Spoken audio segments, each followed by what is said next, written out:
नमस्कार, स्वागत आपका। मैं हूं संतोष कुमार पार्थ। इस वक्त हमारे साथ हैं स्वामी सहजानंद जी।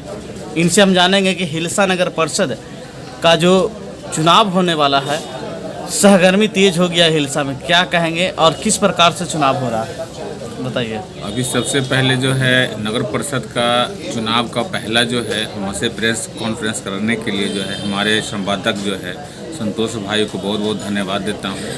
और मैं भी जो हूँ इस बार जो हूँ नगर परिषद से चेयरमैन के पद पे जो है उम्मीदवार का दावा ठोकूँगा और मैं भी लड़ूँगा। और सबसे पहले नंबर जो मैं सरकार को भी बधाई देना चाहता हूँ। सरकार भी बहुत काफ़ी तरीक़ा से इस विषय पे अवलोकन किए हैं, पुनर्विचार किए हैं कि जो चेयरमैन जो है अप्रत्यक्ष होता था, जो प्रत्यक्ष चुनाव कराने के लिए जो घोषणा किए हैं, इसीलिए बिहार सरकार धन्यवाद के पात्र हैं।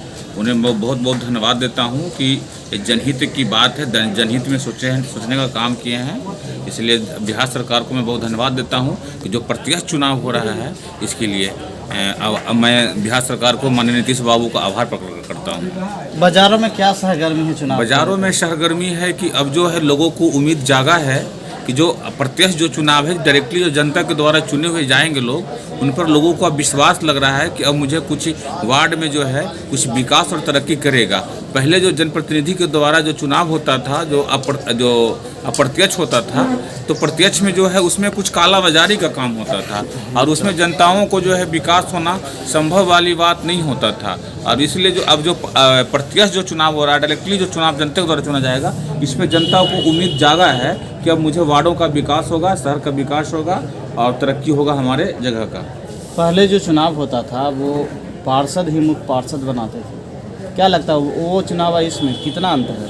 उसमें इसीलिए तो बता रहे हैं ना कि उसमें जो है ना दबाव में लोग रहते थे। जो हमारे वार्ड काउंसलर जो थे, जो चुनते थे और चुनने के बदला में कुछ तरीका के जो लगता था गिफ्ट में इसी तरीका कोई उपहार स्वरूप मिलता था, गिफ्ट में मान के जो है, और उस तरीका के दबाव में लोग जो है ना मुख्य पार्षद को जो है काम करते थे और उन्हीं के दबाव में कि जरा सा करेंगे तो इसी कारण जो है वार्डों का विकास नहीं होता था, वार्डों का विनाश होता था। चलिए मान लेते हैं कि अगर आप मुख्य पार्षद जीत गए, चुनाव लड़े जीत गए, तो क्या कीजिएगा हिलसा नगर? जैसे कि अभी जो मेरे यहाँ जो हम देख रहे हैं कि हमारे पहला नंबर जो है हिलसा में जो है हम जो देख रहे हैं कि हिलसा का जो विकास होना चाहिए उस तरीका का विकास नहीं है। जैसे कि यहाँ पर सबसे पहला नंबर है कि यहाँ पर बस स्टैंड नहीं है, टेम्पो स्टैंड नहीं है। यहाँ पे हमारे जो गरीब गुरबा लोग जो हैं उनको घरेलू जो है उद्योग नहीं है। ये म्यूनसिपल के अंतर्गत आता है, घरेलू उद्योग होता है। शहरी का स्टैंड होना चाहिए, ये चीज़ होना चाहिए। शहरी का जो है मार्केटिंग दुकान होना चाहिए नगर निगम के तहत। ये सारे कुछ यहाँ जो है हमारे मुख्य पार्षद के द्वारा आज तक नहीं किया गया है, सारे पैसा को गमन किया गया। और मैंने तो कई बार मैंने भी आपके इंटरव्यू भी दिया था कि यहाँ पर जो है ना सबसे पहले जो है CBI से जो है नगर परिषद को जांच करा लिया जाए तो इसमें अरबों रुपया का जो घोटाला का मामला उजागर आएगा। लेकिन आज तक जो है सरकार को कान में रुआ है, आज तक तो कुछ सुनता नहीं होता कि सरकार को भी कमीशन जाता होगा, तो इसलिए सरकार भी चुप्पी साधे हुई है शहरी विकास विभाग।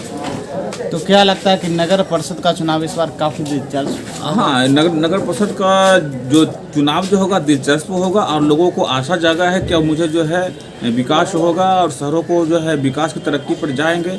जैसे कि बहुत सारे लोग जो देखने में मिला है कि जो है अभी तक जो है हमारे बिहार सरकार का जो है मुख्यमंत्री योजना का जो भी जो है, जैसे कि मान लिया जाए एग्जाम्पल प्रधानमंत्री आवास योजना 534 को मिला था गरीब गुरबों को जो है आवास बनाने के लिए। अभी तक मुझे मेरे मोहल्ले में, मेरे वार्ड में देखे हैं कि अभी तक जो प्रधानमंत्री का जो दृढ़ संकल्प था कि हमारे रीजन में किसी को जो है मिट्टी का मकान, खपड़ा का मकान नहीं रहेगा, हर को जो है ईटा का मकान होगा। हमारे मोहल्ले में, हमारे वार्ड में हम आपको सर्वे करके दिखलाएंगे कि बहुत सारे लोगों को जो है जिसको पैसा पास हो चुका है वो नगर परिषद के मुख्य पार्षद के द्वारा वितरण नहीं किया गया है।